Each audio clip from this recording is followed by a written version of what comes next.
Hello student, कैसे हैं आप सभी। वेलकम है आपका देव सर कोचिंग क्लासेस में। मैं देवेंद्र सर आपका बहुत बहुत स्वागत करता हूं। और आज हम लेकर के आए हैं सामान्य ज्ञान यानी कि जीके से हिंदी व्याकरण। तो यहाँ पर हिंदी व्याकरण का आज हमारा टॉपिक है संज्ञा से अव्यय तक। संज्ञा से अव्यय तक का एक छोटा सा शॉर्ट वीडियो हम यहाँ पर लाए हैं। इससे रिलेटेड हम पहले एक वीडियो बना चुके हैं जिसमें इसको हम बता चुके हैं। फिर भी इसमें आप संज्ञा से अव्यय तक जो जो कंटेंट अंदर आता है उस पे रिलेटेड ये वीडियो है, ध्यान दीजिएगा। यूट्यूब पर इसको और डिटेल में जानने के लिए हमारे इससे रिलेटेड और भी वीडियो आपको प्रोवाइड कर दिए जाएंगे। हमारा चैनल है @देवेंद्र सर जी, इस पे जाकर के आप इसे देख सकते हैं। प्लीज सब्सक्राइब जरूर करें। हमारा चैनल जो इससे रिलेटेड है, कई सारे कंटेंट, कई सारे वीडियो आपको इस पे प्रोवाइड करेगी किए गए हैं और एजुकेशन से रिलेटेड कई सारे वीडियो इस पे मौजूद हैं। तो इसको लाइक कीजिए, सब्सक्राइब कीजिए और आपके जो भी अदर स्टूडेंट हैं उन तक इसको भेजें।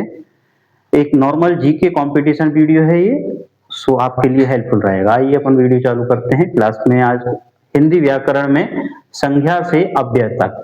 इसका तात्पर्य किसी जो है वो विकारी और अविकारी शब्द भेदों से होता है। कुछ शब्द होते हैं विकारी जो हमने एक साइड लिखे हैं, दूसरे हैं हमारे अविकारी जो दूसरे सेक्शन में लिखे हुए हैं। दो पार्ट में हमने इसको लिख दिया है और इनके जो भेद रहेंगे वही भेद हमारे संज्ञा से अव्यय तक को समझाते हैं, एक्सप्लेन करते हैं। ये 8 भेद होते हैं और हिंदी भाषा की नींव माने जाते हैं। नींव का मतलब होता है मजबूत, जहां से हमें एक आधार प्राप्त होता है जिसपे हम मजबूती से खड़े हो पाए। हिंदी व्याकरण में यही जो आपके 8 प्रकार के शब्द हैं वो हमारे हिंदी को मजबूती प्रदान करते हैं, जिन्हें अर्थ और प्रयोग के आधार पर व्यवस्थित किया गया है। तो हमने इनको एक्सप्लेन किया है अर्थ के आधार पर और आधार के हिसाब से। तो प्रयोग के और अर्थ के हिसाब से कैसे हैं वो हम यहाँ देख रहे हैं। पहले हमने पार्ट में समझा है विकारी शब्द जिनमें परिवर्तन होता है, चेंजिंग इसमें संभव है, पॉसिबल है, ये चेंज हो जाते हैं। ये वे शब्द हैं जो लिंग, वचन और कारक के अनुसार बदलते रहते हैं। ठीक है, एक वचन, दो वचन, ये आपके बहुवचन इसमें वचन आ जाएंगे। लिंग तो पुल्लिंग, स्त्रीलिंग है ना, तो ये इस प्रकार से यहाँ वचन और लिंग परिवर्तित हो जाते हैं। कारक के भी अनुसार बदलते हैं। कारक यानी कर्ता ने कर्ण से संप्रदान के लिए, अपदान को के लिए, इस प्रकार से हम इसको भी चेंज करते हैं। संज्ञा यहाँ पर नाउन किसी व्यक्ति, स्थान या वस्तु का नाम, जैसे राम, दिल्ली या पुस्तक आ जाती है। ठीक है, तो वहां पर विकारी शब्द होते हैं। सर्वनाम आ जाता है, प्रोनाउन संज्ञा के स्थान पर प्रयुक्त होने वाले शब्द जैसे वह, तुम, मैं, ये भी हमारे यहाँ आएंगे विकारी शब्द में। विशेषण आता है, एडजेक्टिव आता है, जैसे कि संज्ञा या सर्वनाम की जो विशेषता बताते हैं, जैसे अच्छा, नीला, तो विशेषता बता रहे हैं। आम अच्छा है ना, आसमान नीला है, तो ऐसा कुछ निकल के आएगा, वो हमारी विशेषताएं बताने वाला विशेषण कहलाता है।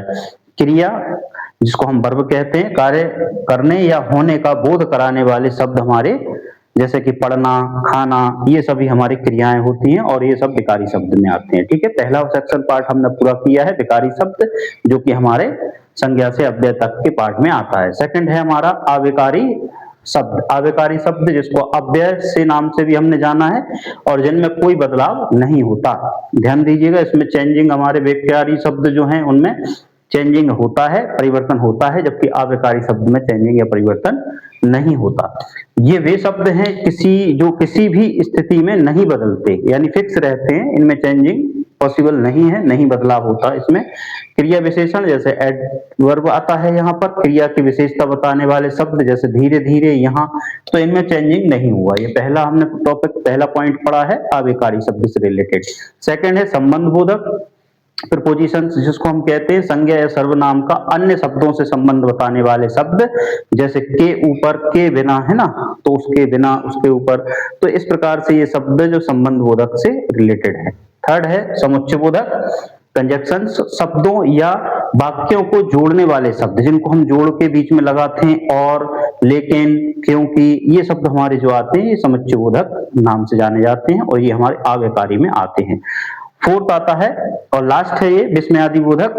ठीक, इंटरजेक्शंस, हर्ष, शोक, आश्चर्य प्रकट करने वाले शब्द, आह, वाह, अरे, है ना, तो इस प्रकार से जो ये आते हैं ये विस्मय आदि बोधक कहलाते हैं और ये भी हमारे अव्ययकारी में 4th नंबर पे आते हैं। ये दोनों सेक्शन मिलाकर के हमारा हो जाता है संज्ञा से अव्यय तक, और हमने यहाँ संज्ञा से अव्यय तक जाना समझा।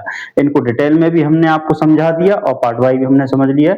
शॉर्ट में यदि हम इनमें देखें लिंग, वचन और कारक, इनको भी आप डिटेल में एक बार और देख लीजिएगा। इससे रिलेटेड भी हम आपको नेक्स्ट वीडियो प्रोवाइड करेंगे, उसको और ध्यान दीजिएगा। ठीक, थैंक यू फॉर वॉचिंग। आपको आशा करते हैं ये हेल्पफुल रहेगा आपके हिंदी को आगे समझने में। हमारे चैनल को लाइक और सब्सक्राइब जरूर करें, ये आपसे निवेदन है। Thank you very much.